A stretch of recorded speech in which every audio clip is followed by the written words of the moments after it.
মরতে হয় যাও, জান্নাত জাহান্নামের মাঝখানে একটা জায়গা আছে, জায়গাটার নাম হলো আরাফ। এই আরাফের মধ্যখানে যে দাঁড়া, ওখানে যে মালাকুল মউত কাঁপতে থাকবে। মালাকুল মউত বলবে, আল্লাহ সৃষ্টির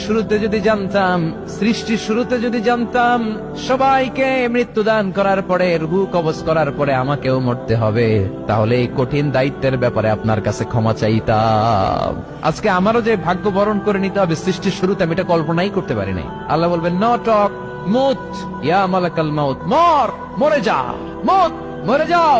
বলার সাথে সাথে মালাকুল মউত এক বিকট চিৎকার হাঁকিয়ে মরে যাবে। মালাকুল মউতের চিৎকারটা সেদিন এত ভয়ঙ্কর হবে, বিষ্ণু ইসলাম বলেন, ওই চিৎকারের আওয়াজ যদি পৃথিবীর মানুষেরা কান দিয়ে শুনতে পেত, তাহলে কিয়ামত সংগঠিত হওয়ার জন্য আলাদা করে ইসরাফিলের সিঙ্গার প্রয়োজন হতো না।